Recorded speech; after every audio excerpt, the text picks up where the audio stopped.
جناب عبدالرحمان شافی صاحب سے درخواست کروں گا. شافی صاحب. عبدالرحمان شافی صاحب. شانی صاحب. شافی تخلص ہے آپ کا؟ نہیں، شانی ہے. شانی شانی. شاعر بھی ہیں آپ؟ شاعر بھی ہیں؟ نہیں، شاعر تو نہیں ہے، ویسے ہی ہے. بس یہ لفظ حضور السلام علیکم جی. شام. حضور، آپ کے نزدیک وہ کون سی شرائط ہے جن کو اختیار کرنے سے مسلمان امت میں اتحاد ہو سکتا؟ وہ شرائط ہم تو نہیں بنا سکتے، کیونکہ امت کے معاملات میں اللہ اور رسول بہتر جانتے ہیں. ٹھیک ہے نا؟ ہم کون ہوتے ہیں اپنی طرف سے نئی نئی شرائط بنانے والے؟ اس لیے یہ پتہ کریں کہ حضرت اقدس محمد مصطفیٰ صلی اللہ علیہ وآلہ وسلم کے سامنے جب خدا تعالیٰ نے امت کے اختلاف کے معاملے کھول دیے تو آپ نے کیا تجویز فرمایا؟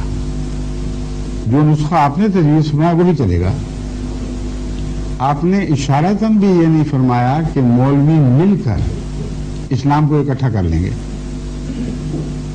بلکہ فرمایا کہ جب اختلاف ہوگا تو لوگ اپنے علماء کے پاس جائیں گے، کیا دیکھیں گے کہ وہاں سور اور بندر بیٹھے ہوئے ہیں. یہ بہت ہی ایک خطرناک علامت ہے جو اس زمانے کی رسول اللہ صلی اللہ علیہ وسلم نے آج سے 1400 سال پہلے بیان فرمائی. اب امت کا رسول اپنے علماء کو تو گالیاں نہیں دے سکتا. اس لیے یہ کیا بات ہے، عجیب حدیث ہے کہ جب اختلاف ہوگا اور بے چینی پھیل جائے گی تو لوگ لازماً علماء کی طرف جاتے ہیں، تم بتاؤ کیا کرنا ہے، تو وہاں سور اور بندر بیٹھے ہوں گے.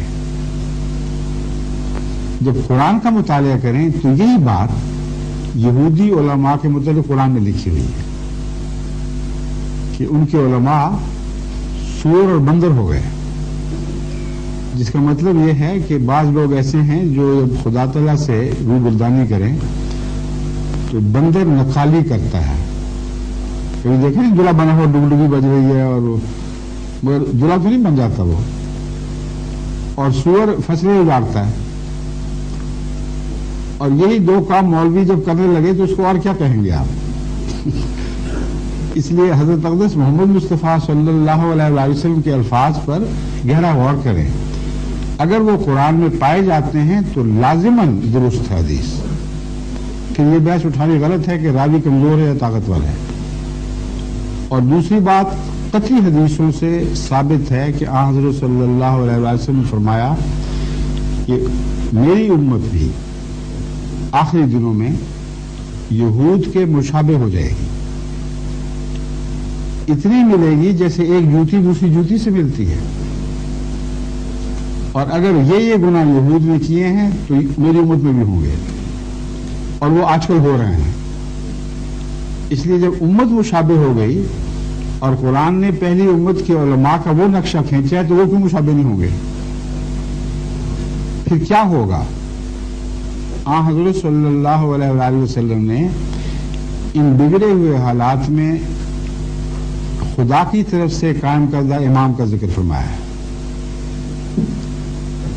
ایک نام امام مہدی ہے جو سب نے سنا ہوا ہے، ایک نام مسیح ابن مریم، یہ بھی سب جانتے ہیں. فرق صرف یہ ہے کہ عامت المسلمین یہ سمجھتے ہیں کہ عیسیٰ علیہ السلام زندہ ہیں اس لیے وہ خود اتریں گے، اور مہدی چونکہ الگ وجود ہے اس لیے وہ زمین سے ظاہر ہوگا. جب تک یہ واقعہ نہ ہو امت ایک ہو ہی نہیں سکتی. یہ دو ٹوک بات ہے. جب اللہ تعالیٰ نے اصدق الصادقین حضرت محمد مصطفیٰ صلی اللہ علیہ وسلم کو جو قیامت تک کے رسول ہیں ان کو خود یہ خبر دی ہو کہ جو اختلاف ہے، جو افتراق ہے، وہ امام کے ذریعے حل ہوگا، تو جتنی مرضی موومنٹس چل جائیں وہ سب جھوٹی ہیں. رسول اللہ سچے، اور یہ مولوی دعویٰ کرنے والے کہ ہم اس موومنٹ کے ذریعے، اس موومنٹ کے ذریعے، اس تحریک کے ذریعے، اس تحریک کے ذریعے امت کو اکٹھا کر لیں گے، بالکل جھوٹ ہے. یا رسول اللہ کی بات مانیں یا مولوی کی بات سنیں. بالکل درست ہے.